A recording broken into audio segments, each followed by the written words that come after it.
കേരളത്തിലെ മുസ്ലിം ജനവിഭാഗങ്ങൾക്കിടയിലെ ഇടതുപക്ഷത്തിന്റെ പ്രത്യേകിച്ച് CPM-ന്റെ സ്വാധീനവും ആ പാർട്ടി നൽകുന്ന പരിഗണനയും എണ്ണി പറഞ്ഞ് മുസ്ലിം ലീഗിനും വലതുപക്ഷ രാഷ്ട്രീയ നേതൃത്വത്തിനും നിരന്തരം മറുപടി നൽകിയ മലബാറിലെ പ്രമുഖ നേതാവാണ് KT ജലീൽ. ഇടതുപക്ഷ രാഷ്ട്രീയത്തിൽ നിന്നും മതന്യൂനപക്ഷങ്ങളെ അകറ്റാൻ ബോധപൂർവമായ ശ്രമങ്ങൾ അണിയറയിൽ നടക്കുന്ന സാഹചര്യത്തിൽ ജലീൽ മുമ്പ് പറഞ്ഞ വാക്കുകൾക്കും ഇപ്പോൾ ഏറെ പ്രസക്തിയുണ്ട്. കാണുക. ഞങ്ങളൊക്കെ തന്നെ ഇടതുപക്ഷം സ്വതന്ത്ര സ്ഥാനാർത്ഥികളാക്കി നിർത്തി മത്സരിപ്പിച്ച് ജയിച്ചു വന്നിട്ടുള്ളവരാണ്.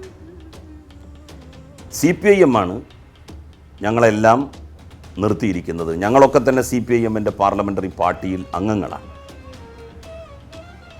സ്വതന്ത്രന്മാരായിട്ടുള്ള ആളുകളെ പ്രോത്സാഹിപ്പിക്കുന്നു. ഇടതുപക്ഷ ധാരയോട് ഐക്യപ്പെട്ടു പോകാൻ താല്പര്യമുള്ളവരെ കൂടെ നിർത്തുന്നു എന്നുള്ളത് CPIM ചെയ്യുന്ന ഏറ്റവും വലിയ കാര്യമാണ്. പാർട്ടിയിൽ അംഗത്വം എന്നുള്ള പിടിവാശിക്ക് നിൽക്കാതെ ഇങ്ങനെ ഇടതുപക്ഷധാരയോട് ചേർന്ന് നിൽക്കാൻ ആഗ്രഹിക്കുന്ന ആളുകളെ കൂട്ടിപ്പിടിച്ച് മുന്നോട്ട് പോകുന്നു എന്നുള്ളത് ആശാവഹമാണ്. മുസ്ലിം ലീഗിൽ ഇപ്പോൾ നടന്നുകൊണ്ടിരിക്കുന്ന ഈ വിപ്ലവം അത് വിജയത്തിലെത്തുമ്പോൾ എന്നെപ്പോലെയുള്ള നിരവധി ആളുകൾ ഇത്തരം ചിന്താധാരകളോട് ഐക്യം പ്രകടിപ്പിച്ച് കടന്നു വരാനുള്ള സാധ്യത തള്ളിക്കളഞ്ഞുകൂടാ. ഇന്ന് വരെ CPIM-ൻ്റെ ഒരു നേതാവും എന്നോടങ്ങനെ പറഞ്ഞിട്ടില്ല. അതാണ് CPIM-ൽ ഞാൻ കാണുന്ന ഏറ്റവും വലിയ മഹത്വം. രേഖകൾ ഒപ്പിടണം, പ്രമാണത്തിൽ ഒപ്പ് ചാർത്തണം എന്നൊക്കെയാണല്ലോ സാധാരണ നമ്മളുടെ വീടുകളിൽ പോലും പ്രകടിപ്പിക്കപ്പെടുന്ന അഭിപ്രായങ്ങൾ. അങ്ങനെ ഒന്നുമില്ലാതെ CPIM ഞങ്ങളെപ്പോലുള്ള ആളുകളെ ഉൾക്കൊള്ളുന്നു എന്നുള്ളത് ആ പാർട്ടി മറ്റു പാർട്ടികളിൽ നിന്ന് എത്രമാത്രം വ്യത്യസ്തമാണ് എന്നതിൻ്റെ തെളിവാണ്. കോൺഗ്രസ് പോലും ഒരു സ്വതന്ത്ര സ്ഥാനാർത്ഥിയെ മത്സരിപ്പിക്കാൻ എത്രമാത്രം പ്രയാസപ്പെടുന്നുണ്ട്. ഏറ്റവും ചുരുങ്ങിയത് അവരുടെ ചിഹ്നം വേണമെന്ന ശാഠ്യം പിടിക്കും. CPIM-നും അങ്ങനെ ശാഠ്യം പിടിച്ചാൽ ഞങ്ങളിൽ പലരും അത് അംഗീകരിക്കും.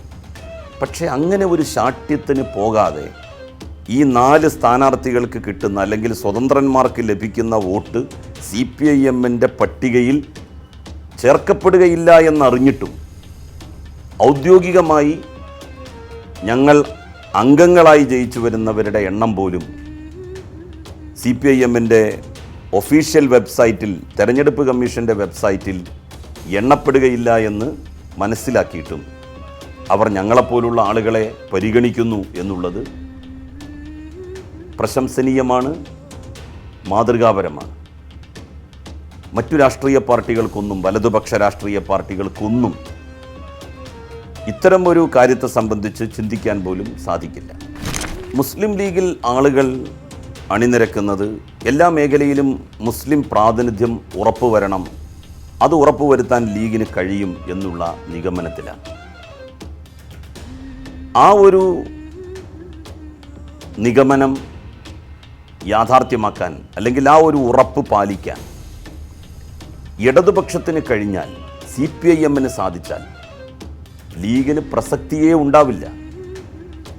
ലീഗ് ഇപ്പോൾ നിലനിൽക്കുന്നത് മുസ്ലിം സമുദായത്തിന് എല്ലാ മേഖലയിലും പ്രാതിനിധ്യം വേണം, അതുണ്ടാവണമെങ്കിൽ ലീഗ് നിലനിന്നേ പറ്റൂ എന്നുള്ള വാദഗതിയുടെ അടിസ്ഥാനത്തിലാണ്. ആ കാര്യം നിവർത്തിക്കാൻ CPIM-ന് കഴിയുന്നു എന്നുള്ളത് മുസ്ലിം സമുദായത്തെ CPIM-നോട് കൂടുതൽ അടുപ്പിക്കുന്നുണ്ട്. തെക്ക് ഭാഗത്ത് നിന്നൊന്നും മുസ്ലിം ജനപ്രതിനിധികൾ ജയിച്ചു വരുന്ന സ്ഥിതി വളരെ വിരളമായിട്ടേ മുൻകാലങ്ങളിൽ ഉണ്ടായിരുന്നു. എന്നാൽ CPIM കാര്യങ്ങളുടെ ഗൗരവവും നിജസ്ഥിതിയും മനസ്സിലാക്കി എല്ലാ വിഭാഗം ആളുകളെയും പരിഗണിക്കുന്നു. ഏത് പാർശ്വവൽകൃത ജനതയെയും കണ്ണുമിഴിച്ച് കാണുന്നു, അവരുടെ വേദനകൾ ഉൾക്കൊള്ളുന്നു, അവർക്ക് എല്ലാ രംഗങ്ങളിലും പ്രാതിനിധ്യം ഉറപ്പാക്കുന്നു. അങ്ങനെ ആരും അവഗണിക്കപ്പെടുന്നു എന്നുള്ള ഒരു തോന്നലുണ്ടാക്കാതെ പോകാൻ സഖാവ് പിണറായി വിജയൻ്റെ നേതൃത്വത്തിലുള്ള സർക്കാരിന് സാധിച്ചിട്ടുണ്ട് എന്നത് പ്രത്യേകം എടുത്തു പറയേണ്ടതാണ്. മുസ്ലിങ്ങളാദി ന്യൂനപക്ഷ വിഭാഗം വർത്തമാനകാലത്ത് BJPയുടെ കേന്ദ്ര ഭരണത്തിന് കീഴിൽ അഭിമുഖീകരിക്കുന്ന പ്രശ്നങ്ങൾ, ബുദ്ധിമുട്ടുകൾ, സ്വത്വ പ്രതിസന്ധി, ഇതിലൊക്കെ തന്നെ ഇടതുപക്ഷം, പ്രത്യേകിച്ച് CPIM മുസ്ലിം പക്ഷത്ത് നിൽക്കുന്നു. അവർക്ക് സമാശ്വാസത്തിൻ്റെ തണലേകുന്നു. നിങ്ങൾക്ക് വേണ്ടി ശബ്ദിക്കാൻ ഞങ്ങളുണ്ട് എന്നുള്ള വികാരം അവരിൽ ഉണ്ടാക്കുന്നു.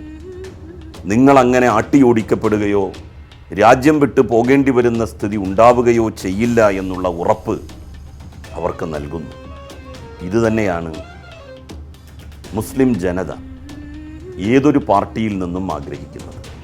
അത് CPIMന് ഫലപ്രദമായി നടപ്പിലാക്കാൻ കഴിയുന്നു എന്നുള്ളത് CPIMനോട് ഇതുവരെ ഉണ്ടായിരുന്ന അകൽച്ച മാറ്റി അടുത്ത് നിന്ന് പ്രവർത്തിക്കാൻ, അതിനോട് ഇഴചേർന്ന് ഇടകലർന്ന് പ്രവർത്തിക്കാൻ അവർക്ക് പ്രചോദനവുമാകുന്നുണ്ട്.